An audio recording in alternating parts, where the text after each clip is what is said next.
Welcome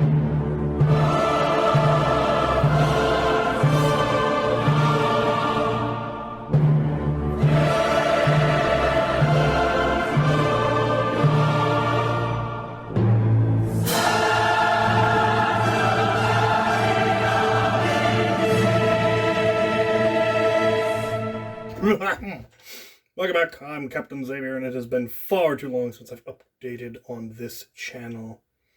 Largely because I didn't have anything to upgrade. I hadn't had time to do any by-the-book builds. I hadn't had time to do much upgrading here in the Lego room. I did go to BrickCon. I got no footage of that whatsoever. Shame on me. But then when I got back, I finally took the opportunity to make some serious changes here in my Lego room, and you can see some of them in the background, and I will be going on about that.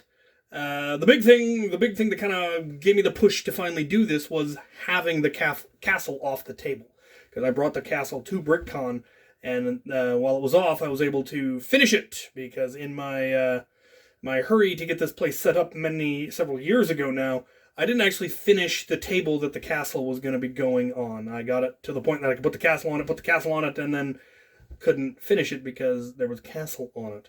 And that led to some issues, because I couldn't really work on the castle with the table built the way it was, because it wasn't done. I couldn't move it, and so I couldn't get to all the sides of the castle, which made working on it pretty much impossible. And so when I took the castle to BrickCon, I was able to see how much work it really needed, how many things I really wanted to upgrade on it, update on it, new techniques, new parts, clean things up, make things better. And seeing it out in public and showing it to everyone and having to sit there for 2 days going, I need to fix that, I need to fix that, I need to finish that, gave me the incentive to finally finish the build table so I could actually do all of those things. So, what have I done to said build table? Let's go take a look at it. You'll note there is currently bits of castle all over it because I am making said updates. But the thing that I can do to the table that I couldn't do before is move it. It now rolls. I finished, upgraded the legs, put a shelf on the bottom, and then put casters on the bottom. So I can, in fact, now roll the table back and forth so I can get to all the sides. It'll go forward and back as well, so I can get to the back side of the castle. There's enough room in this. The size of the table I finally went with was specifically designed for the size of the room that it's in. So I can go this way, and then I can get to the back side, and I can still reach all the drawers that go all the way around it now. So, yeah, that was the big thing that needed to happen so that I could upgrade the castle more easily. I am then undergoing a massive remodeling of the castle itself. Let's take a look at that. So here you can see what I've got set up for upgrading the castle. I've got all of my gray bricks sorted even further than they would normally sorted, so I can easily get to them because I'm using a lot of brick for this. So what we have here, we'll go with this one, is an example of how my castle was previously built. The original version was built using the big wall panels, but that obviously needed to go as soon as I had the resources to do so. And I went to brick. I went to 2x4 bricks, hundreds of them, to upgrade the castle walls to make them look like they were made out of bricks. And it was well enough at the time, several years ago when I first did it. It was sufficient to my my build style at the time. But my build style has improved, parts have improved, the amount of bricks I have has improved. So I decided to switch from 2x4 bricks to 2x2 and 2x3 bricks, which makes for a much more granular look, as you can see. Makes it look much more smaller parts, which looks better. And then I can also more easily add profile bricks in to add even more definition and make it look a little bit more interesting. It looks better. It certainly looks better from a distance, and up close it definitely looks much less boring. We also have two examples of walls kind of before and after. I had gone through and added some profile bricks before BrickCon. Behave yourself. But not very many. and it was still mostly built out of the 2x4s. And so over here we have the 2x2s, and it looks so much nicer. I like it. So I'm in the process of upgrading all of that. The stuff that's currently in place on the castle over there, that much is done. And then what we have sitting over here still needs to be done. And then obviously I have the keep, the temple, and the main gatehouse, which are, I doubt I have the parts right now. I wanted to do the walls, and then I'll do the big ones because they're going to take a lot of parts. Because going from 2x4s to 2x2s is essentially doubling the number of brick that I need, and more in some places where I'm doing, a 2x2 or 2x1 behind a masonry brick, a profile brick. It means there are now 3 parts where there used to be 1. So it's a lot of brick. Luckily, I am reclaiming a lot of brick. Obviously, I'm going to have a great deal of 2x4 bricks left over when I'm done with this. And what I plan to do with them is put basements in the entire village. Currently in the village, I'm going to take a look. Oh, my puma. Hello.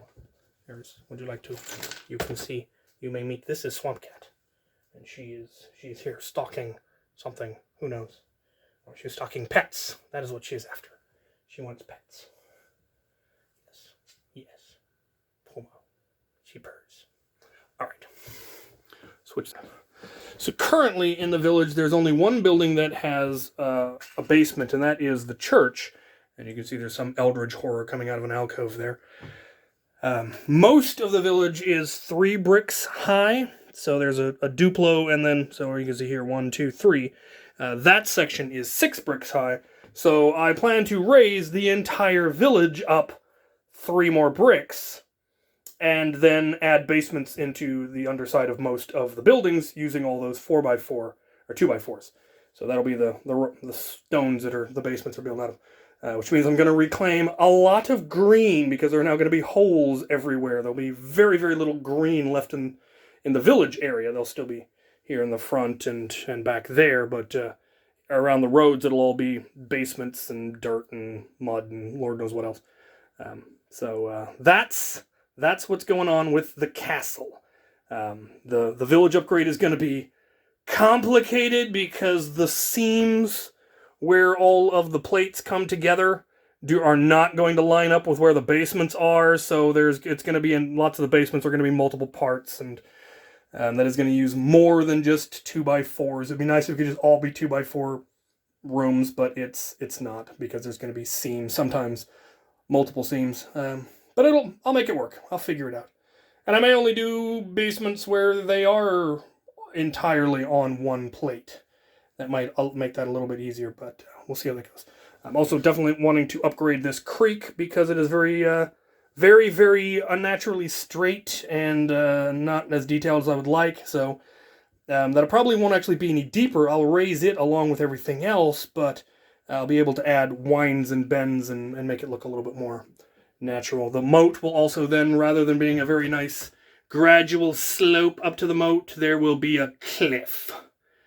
A stone cliff that would make it even a little bit more defendable. So, yeah. I'll probably raise up the back where that Forestman crossing is so I can have a higher waterfall, just because I think that would look cool. That will probably just get raised and the cave sunk. And yeah, maybe I'll end up raising the castle, raise the lower stone area up a little bit more, though probably not this go around, because that would be a lot. Anyway, that is the plan for the castle and the upgrades to the table. Let's take a look at the decorations. I have finally gotten my shields and swords on the walls. The swords even match some of the shields. I picked up this scarf at BrickCon and it went on the wall. We've got more shields over here. We've got another shield over there. We've got more shields over there. I have some more. I may hang more. We will see. I've kind of run out of flat surfaces. I do have that area like there along the back. I could put some there, but I probably won't because they'd be so low. They would kind of interfere with the backdrop, I feel.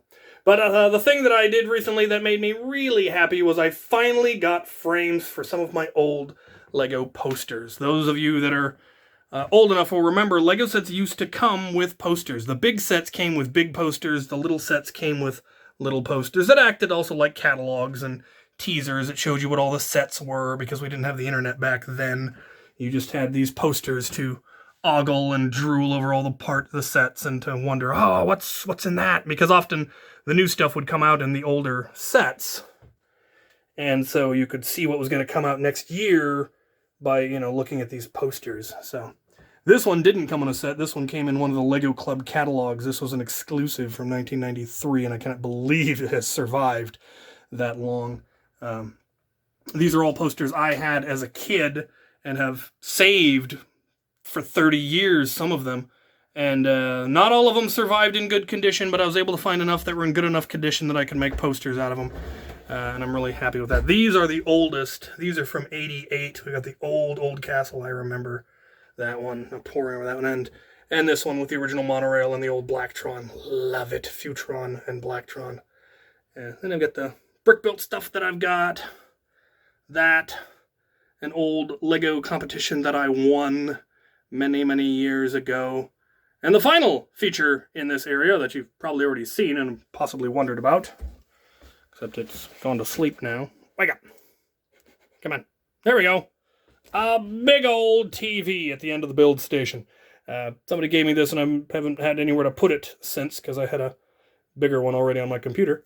And now I have this massive screen that I can put movies on for when I'm building. I can put, YouTube or Netflix or whatever, and then obviously I can bring up Lego instructions and have a huge Lego instruction, rather than having the instructions taking up space on my desk and being small and having to look closely. I can bring it up on this screen and can have a huge screen to work on. So yeah, that's what's going on.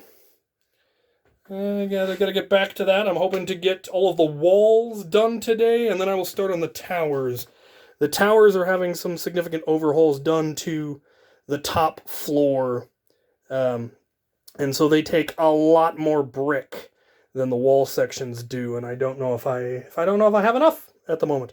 We will see. I've made 2 major Bricklink orders buying bulk bricks, and I will probably have to do at least 1 or 2 more. I'll probably need as many brick as I have here just to do the keep, maybe more.